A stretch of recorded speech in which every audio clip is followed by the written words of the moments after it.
Is it true that Vasco da Gama was escorted to India by a Gujarati merchant? So Vasco da Gama was a Portuguese sailor who was looking for India.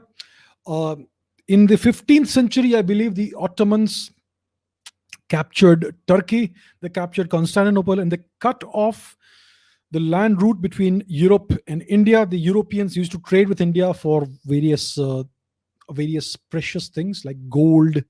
Actually, they did not trade for gold. They imported spices from India and various textiles and other things, which were all considered to be luxury items in Europe.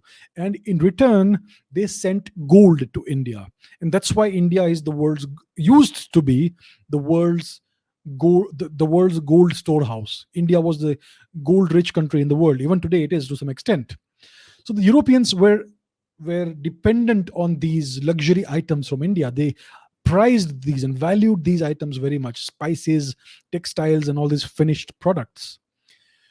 So when the Turks captured Anatolia and Greece, parts of Greece, etc., they cut off the trade routes between Europe and India, and that's why people like Columbus, Vasco da Gama, they started looking for alternative routes to reach India.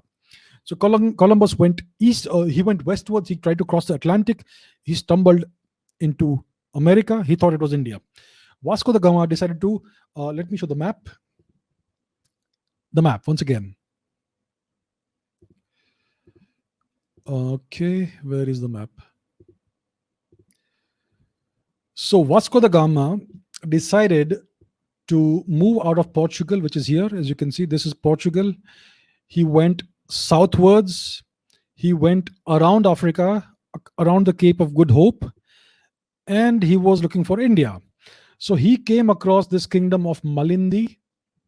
Malindi is here in Kenya, and I believe I think it's somewhere here that he met an Indian merchant, because Indians lived, they had been living in Eastern Africa for centuries or maybe thousands of years, and they used to trade there.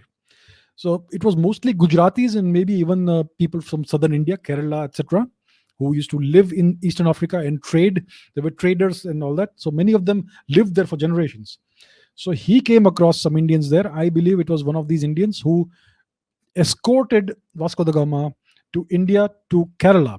Now we are not sure about the identity of this person who escorted Vasco da Gama to India. Maybe it was a Gujarati person, maybe it was somebody from Kerala. We don't really know.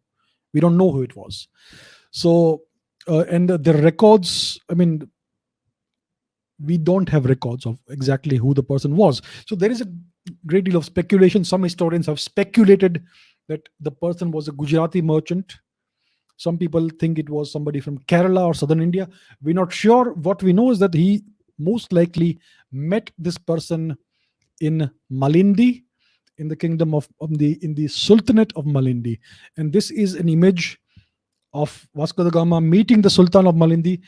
And you can see how the Europeans have painted it, like Vasco da Gama is some great godlike figure, and the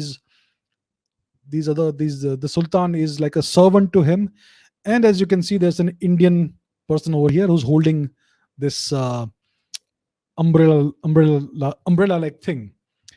So this is a depiction, a European depiction of Vasco da Gama meeting the Sultan of Malindi and meeting an Indian person. The dress of the Indian person looks like he is from Gujarat. It's a kind of Saurashtrian kind of dress. It does look like that. And this is a European depiction of Vasco da Gama meeting the king in what place was it? Calicut? The Calicut, yeah. So it once again, you can see the depiction. It shows Vasco da Gama like a heroic figure, and the Indians as inferior kind of people. So that's the kind of depictions, racist depictions you had in Europe, and you still have them, of Indians and all non-European people. So that is what we know. That is how the Europeans have depicted it. We don't really know the identity of the person who brought Vasco da Gama to India. It could quite likely have been somebody from Gujarat, but we are not 100% sure of that.